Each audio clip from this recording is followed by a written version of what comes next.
விஜய் அவர்கள் முடிவு எடுத்துட்டாரு, என்டிஏ கூட்டணிக்குள்ள போறாரு அப்படின்னு என்ன நடந்துட்டு இருக்கு? புஷி ஆனந்தோடு நெருக்கமாக இருக்கிற சில பத்திரிகையாளர்களுடைய ஊடகங்கள்ல இந்த செய்தி வந்து பரபரப்பா வருது. அப்ப ஸ்டார்ட் ஆகுது. ஆமா, அப்ப இது வந்து கற்பனை கிடையாது, வதந்தி கிடையாது, விஜயை காலி பண்ணுவதற்கான அஸ்திரம் கிடையாது, தாவேகா தரப்பில் இருந்தே கசிய விடப்படுகிற செய்தி அப்படிங்கிறத நான் புரிஞ்சுக்கிட்டேன். நான் சொன்னது என்ன அப்படின்னா, பாஜகவோடு விஜய் போறதுங்கிறது அவருடைய அரசியல் எதிர்காலத்தை மட்டும் இல்ல, அந்த விஜய் என்கிற ஒரு தனிநபரின் எதிர்காலத்தையே காலி பண்ற ஒரு விஷயம். அது ஒரு தவறான முடிவுங்கிற கருத்தை நம்ம சொன்னாலும் அதை வந்து யாரும் ஏற்க போகுது.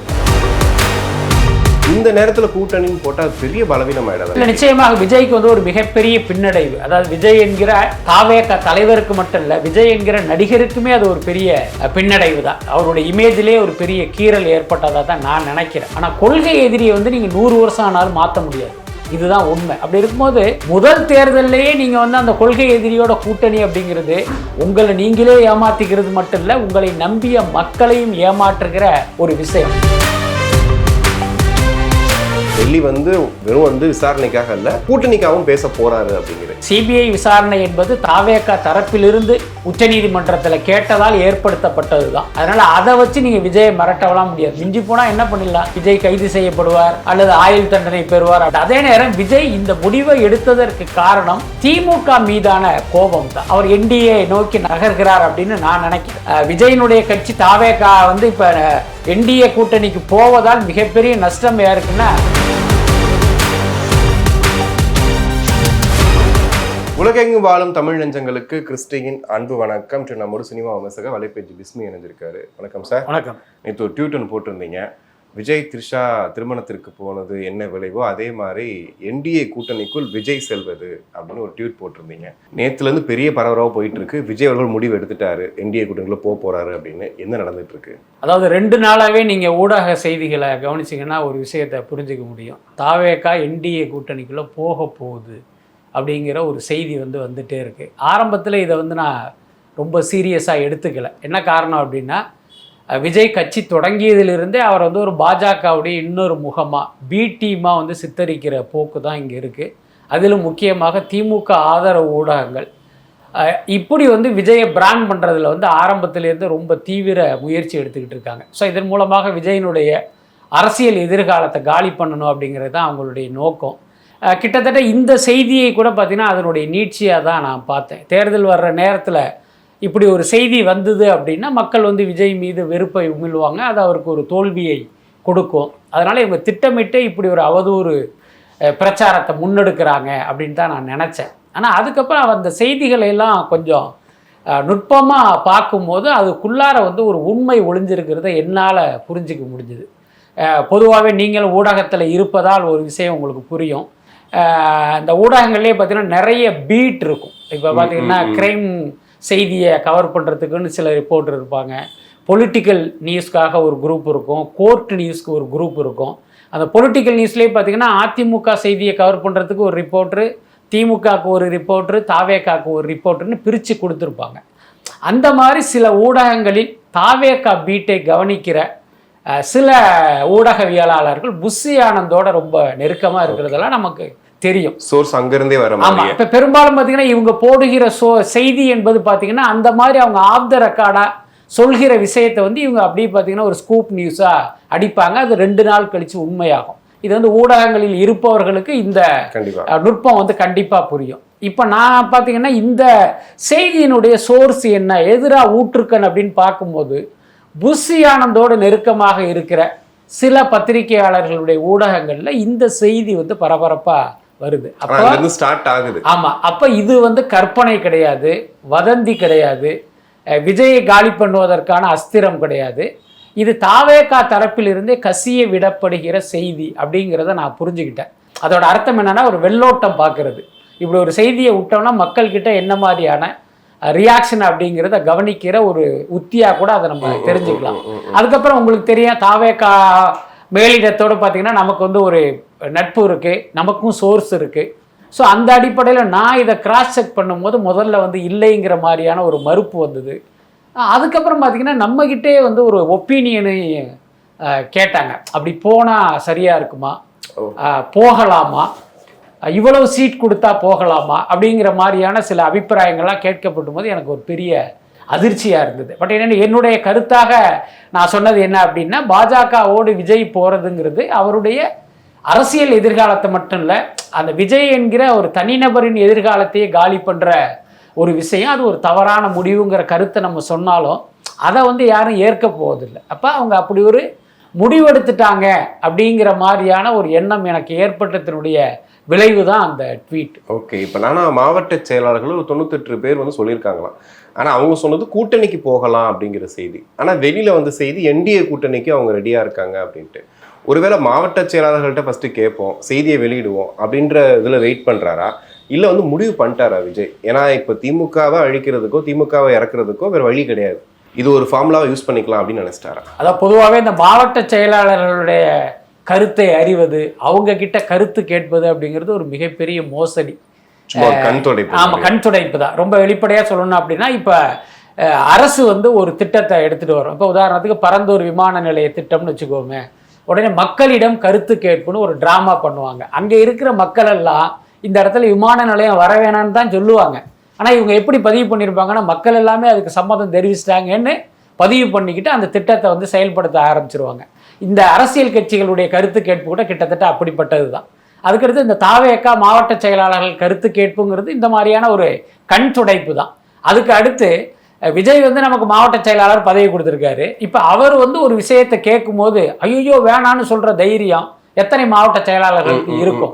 எல்லாத்துக்கும் மேலே இந்த மாவட்ட செயலாளர்கள்லாம் யார்? போன வருஷம் வரைக்கும் விஜய்க்கு விசிலடித்தவர்கள். இன்னைக்கு நீங்கள் அரசியல் மயமாய் இன்னைக்கு மாவட்ட செயலாளராக உட்காந்துருக்கீங்க. உங்களுக்கு என்ன பெரிய அரசியல் புரிதலும் பார்வையும் பக்குவமும் எப்படி இருக்கும்? அப்போ இவங்க சொன்னதுக்கு நீங்கள் பாட்டுக்கு மண்டையை ஆட்டிட்டு வந்திருப்பீங்கிறது தான். அதுக்கடுத்த கூட்டணி பற்றி கேட்டாங்க, என்டிஏ கூட்டணி பற்றி கேட்கல அப்படிங்கிறது ஒரு மிகப்பெரிய போங்கு ஆட்டம் தான். என்னன்னா, கூட்டணின்னா யாரோட தாவேக்கா போவோம்? திமுகவோட போகுமா? நாம் தமிழர் கட்சியோட போகுமா? அப்போ அடுத்து இருக்கிறது அதிமுக தான். அவங்க தான் இவங்களுக்கு ரொம்ப நாளாக துண்டு போட்டுக்கிட்டு வளவிரிச்சுக்கிட்டு உட்காந்துருக்காங்க. அப்போ கூட்டணி அப்படின்னாலே அதிமுக கூட்டணி, என்டிஏ கூட்டணின்னு தானே அர்த்தம். இதை தனியாக வேற சொல்லணுமா என்ன? அதனால இது ஏற்கனவே முடிவு செய்யப்பட்டு வழக்கமாக அந்த அரசியல் கட்சிகள் நடத்துகிற அந்த நாடகத்தினுடைய காட்சி ஒன்றா அதை நம்ம பார்க்கணும். அப்படிதான் எனக்கு தோணுது. இப்போ நீங்கள் தாவேக்கா தரப்புல கசிய விடப்பட்டதுன்னு சொல்றீங்க. ஒருவேளை திமுக பயமுறுத்துறதுக்காக ஒரு 2 நாள் இருக்கட்டுமே, இந்த மாதிரி ஒரு சொல்லிட்டே இருக்கலாம் அப்படின்றதுக்காக ஒரு நரேட்டிவா கூட இருக்கலாம். இல்லை, எதுக்கு திமுகவை பயமுறுத்தணும்? இப்படி ஒரு செய்தி கசிய விடப்பட்டால் திமுக பயந்து ஸ்டாலினுக்கு ஒரு 105 டிகிரி காய்ச்சல் போய் ஆஸ்பத்திரியில் படுத்துருவாரா? அப்படியெல்லாம் கிடையாது. இல்லை, இப்போ நீங்கள் அதிமுக கூட்டணியில் வர்றதால் கண்டிப்பாக திமுகவுக்கு ஒரு மிகப்பெரிய நஷ்டம் தான். சொல்லப்போனால் ஆட்சி அதிகாரத்தையே இழக்கிற சூழ்நிலையெல்லாம் வரும் அப்படி நடந்தால். ஆனால் அப்படி நடக்க போகுது அப்படிங்கிற ஒரு செய்தி வருவதால் அவங்களுக்கு பாதிக்கப்பட போகிறதெல்லாம் இல்லை. சரி, என்ன நடக்குதுன்னு பார்ப்போம் அப்படிங்கிற லெவலுக்கு தானே அவங்க இருப்பாங்க. அதனால இதை பொறுத்த வரைக்கும் திமுகவை மிரட்டுவதற்கான விஷயம் இல்லை, திமுகவை அகற்றுவதற்கான ஒரு உத்தியாகத்தான் இவங்க அதை நோக்கி நகர்றாங்க அப்படின்னு நினைக்கிறேன். ஓகே, ஆனால் அப்படி ஒரு முடிவு எடுத்துட்டாலுமே மெர்சல் படத்தில் மத்திய அரசை எதிர்த்து ஒரு இது பேசியாச்சு. அது மாதிரி பார்த்தீங்கன்னா சினிமாலையும் சரி, அரசியலில் கொள்கை எதிரின்னு சொல்லியாச்சு. நேரடியாக டிவிகேக்கும் டிஎம்கே தான் போட்டின்ற அளவுக்கு ஒரு பெரிய ஒரு நட்டி செட் பண்ணி வச்சாச்சு. இந்த நேரத்தில் கூட்டணின்னு போட்டால் பெரிய பலவீனம் ஆயிடாதா விஜய்? நிச்சயமாக விஜய்க்கு ஒரு மிகப்பெரிய பின்னடைவு. அதாவது விஜய் என்கிற தாவேக தலைவருக்கு மட்டும் இல்லை, விஜய் என்கிற நடிகருக்குமே அது ஒரு பெரிய பின்னடைவு தான். அவருடைய இமேஜிலே ஒரு பெரிய கீறல் ஏற்பட்டதாக தான் நான் நினைக்கிறேன். என்னன்னா, நீங்கள் சினிமாவில் அப்படி ஒரு வசனம் பேசிட்டு அரசியல் மேடையில் பார்த்தீங்கன்னா பிளவுவாத சக்திகளுக்கு எதிராக அப்படின்லாம் நீங்கள் கட்சி தொடங்கினெல்லாம் பேசுனீங்க. அப்போ பிளவுவாத சக்தின்னு யாரை சொல்கிறீங்க அப்படின்னு ஒரு கேள்வி வரும்ல. இந்த எல்லாத்துக்கும் மேலே பாஜக குறித்து கொள்கை எதிரின்னு சொல்லிடுறீங்க. நான் பல பேட்டிகளில் சொன்னது என்னன்னா, அரசியல் எதிரியை நீங்கள் எப்போ வேணாலும் மாற்றிக்கலாம்.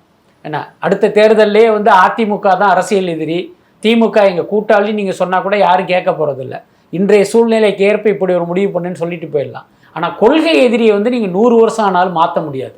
இதுதான் உண்மை. அப்படி இருக்கும்போது முதல் தேர்தல்லையே நீங்கள் அந்த கொள்கை எதிரியோட கூட்டணி அப்படிங்கிறது உங்களை நீங்களே ஏமாற்றிக்கிறது மட்டும் இல்லை, உங்களை நம்பிய மக்களையும் ஏமாற்றுகிற ஒரு விஷயம். ஸோ மக்கள் இந்த ஆங்கிளில் யோசிக்க ஆரம்பித்தா அது விஜய்க்கு ஒரு மிகப்பெரிய பின்னடைவை கொடுக்கும். ஓகே, இப்போ கரூர் சம்பவத்துக்காக சிபிஐ விசாரணைக்காக போயிருக்காரு.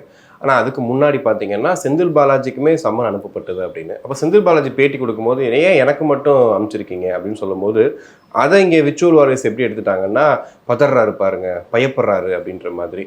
ஆனா இப்போ விஜய் அவர்களை சம்மனு கூட்டும்போது விஜய் போயிட்டு தான் வர்றாரு. ஸோ இந்த விசாரணைகளை எப்படி பாக்குறீங்க? இல்லை, செந்தில் பாலாஜிக்கு வந்து சிபிஐ சம்மன் அனுப்பியதுங்கிறது சரியான விஷயம்தான். ரொம்ப வெளிப்படையாக சொல்லணும்னா ரொம்ப தாமதமாக அனுப்பிச்சிருக்காங்க, அதுதான் உண்மை.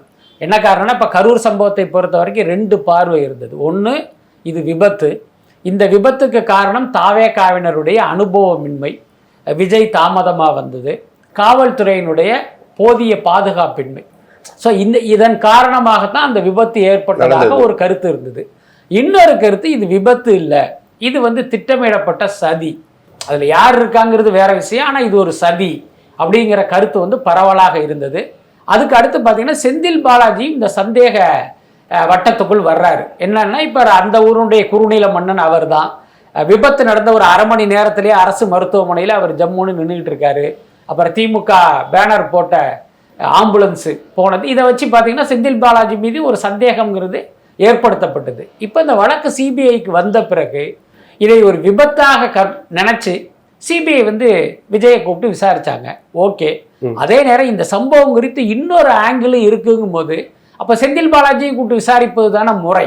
அதனால இது என்றைக்கோ அவர் அழைச்சிருக்கணும். பாருங்க, விஜய்க்கு வந்து 2 தடவை சம்மன் அனுப்பி டெல்லிக்கு வர வச்சு விசாரணை நடத்திட்டாங்க. 3வது முறையாக சம்மன் அனுப்பி நீங்கள் போறாரு. இதுக்கப்புறம் தான் செந்தில் பாலாஜிக்கே அழைப்பு வருது. அப்போ நம் கேள்வி என்னன்னா, செந்தில் பாலாஜியை இப்போது அழைப்பதற்கு காரணம் உண்மையிலேயே நியாயமா விசாரிக்கணும் அப்படிங்கிறது தானா, அல்லது தேர்தல் நெருங்கிட்டு வருது, கொங்கு மண்டலத்துக்கே இவர் தான் பொறுப்பாளர், இவரை கொண்டாந்து விசாரணைன்னு அலக்களிச்சோம்னா இங்க தேர்தல் வேலை பார்க்க முடியாது, அப்ப திமுகவுக்கு பின்னடைவு ஏற்பட்டு என்டிஏ கூட்டணி ஜெயிக்க வைக்கணும் அப்படிங்கிறது நோக்கமா அப்படிங்கிற ஒரு கேள்வியும் இருக்கு. பட் நோக்கம் என்னவாக இருந்தாலும் செந்தில் பாலாஜி சிபிஐ விசாரணைக்கு அழைத்ததுங்கிறது ஒரு சரியான நடவடிக்கையாக தான் நான் பார்க்குறேன். நேற்று டிபேட்ஸ் நிறைய பேர் சொன்ன விஷயம், டெல்லிக்கு போயிட்டு வருவார், வந்ததுக்கப்புறம் பார்த்தீங்கன்னா பாஜகவோட கூட்டணி சொல்லி விஜய் அறிவிச்சிருவாரு அப்படின்னு சொல்லி, டெல்லி வந்து வெறும் வந்து விசாரணைக்காக இல்லை கூட்டணிக்காகவும் பேச போறாரு அப்படிங்கிற இந்த கூற்று எப்படி பார்க்குறீங்க? அதாவது எனக்கு தெரிஞ்சு பார்த்தீங்கன்னா இந்த சிபிஐ விசாரணைக்கும் இந்த முடிவுக்கும் எந்த சம்பந்தமும் இல்லைன்னு தான் நான் நினைக்கிறேன். நம்ம ஏற்கனவே பல நேர்காணலில் சொன்னது தான், சிபிஐ விசாரணை என்பது தாவேகா தரப்பிலிருந்து உச்சநீதிமன்றத்தில் கேட்டதால் ஏற்படுத்தப்பட்டது தான். அதனால் அதை வச்சு நீங்கள் விஜயை மிரட்டவலாம் முடியாது. மிஞ்சி போனால் என்ன பண்ணிடலாம், இந்த உயிரிழப்புக்கு இவர் தான் காரணம் அப்படின்னு சிபிஐ அறிக்கை கொடுக்கலாம். அப்படி ஒரு அறிக்கை கொடுக்கப்பட்டால் அதற்காக விஜய் கைது செய்யப்படுவார் அல்லது ஆயுள் தண்டனை பெறுவார் அப்படின்லாம் அர்த்தம் கிடையாது. அதனால் அது ஒரு பெரிய அழுத்தமெல்லாம் இல்லை. பட் அதே நேரம் விஜய் இந்த முடிவை எடுத்ததற்கு காரணம் திமுக மீதான கோபம் தான். ஏன்னா ஏற்கனவே அந்த கரூர் விவகாரத்திலே திமுகவுடைய கை இருப்பதாக விஜய் நம்புறாரு. அதன் காரணமாக விஜய்க்கு வந்து திமுக மீது ஒரு மிகப்பெரிய கோபம் இருக்கு. எந்த அளவுக்கு அப்படின்னா, திமுகவை ஆட்சியிலிருந்து அகற்றணும், இனி எந்த காலத்திலும் திமுக ஆட்சி அதிகாரத்துக்கு வரக்கூடாதுங்கிற அளவுக்கு விஜய்க்கு வந்து திமுக மேல கோபம் இருக்கு. அந்த கோபம் சமீப நாட்களாக பல மடங்கு அதிகமாயிடுச்சு. அதுக்கு காரணம் சங்கீதா விவகாரம். இது வந்து கணவன் மனைவிக்குள் பிரச்சனையாக இருந்தாலும் அவர்களை தூண்டிவிட்டு இன்னைக்கு நீதிமன்றம் செல்ல வைத்தது வரை திமுகவுடைய பின்னணி இருக்கிறதா விஜய் நம்புறாரு. அப்ப தன்னுடைய குடும்ப விஷயத்தையே இவங்க வந்து ஒரு கருவியா பயன்படுத்தி தன்னை தாக்குறாங்க, தன்னை அழிக்க பார்க்குறாங்கங்கிற அந்த கோபமும் விஜய்க்கு சேர்ந்திருக்கு. இதன் காரணமாகத்தான் அவர் என்டிஏ நோக்கி நகர்கிறார் அப்படின்னு நான் நினைக்கிறேன்.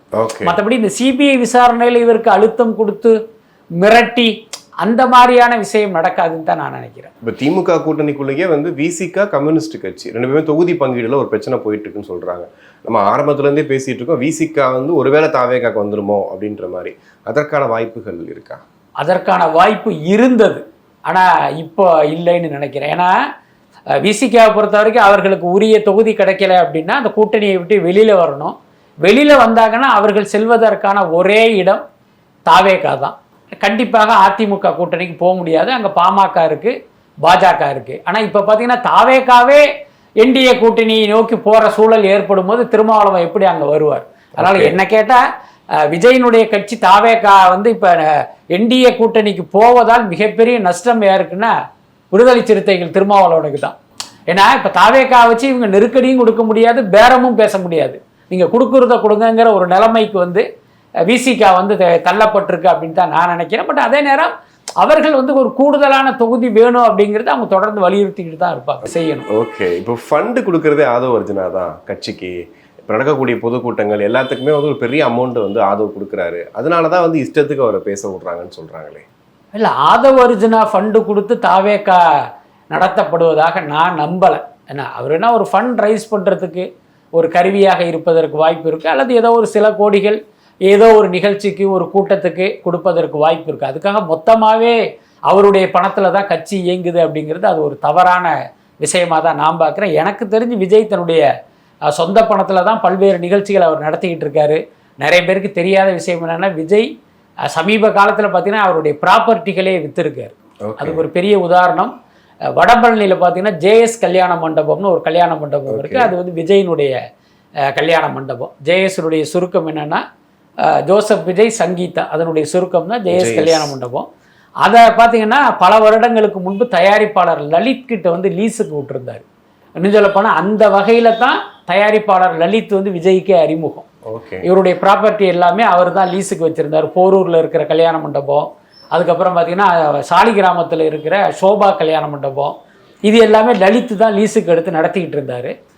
ஜேஎஸும் அவர் தான் நடத்திக்கிட்டு இருந்தார். மிக சமீபத்தில் பார்த்தீங்கன்னா அந்த ஜேஎஸ் கல்யாண மண்டபத்தை லலித் கிட்டேயே வித்துட்டார் விஜய். புரியுதா இல்லை? நீங்கள் யோசிச்சு பாருங்கள், விஜய்கிட்ட பல 100 கோடி பணம் இருக்குது, ஏன் அந்த கல்யாண மண்டபத்தை விற்கணும்? என்னென்னா அந்த கட்சி நடத்துவதற்கு அவருக்கு பணம் தேவைப்படுவதால் தன்னுடைய ப்ராப்பர்ட்டியை விற்றுக்கிட்டு இருக்காரு.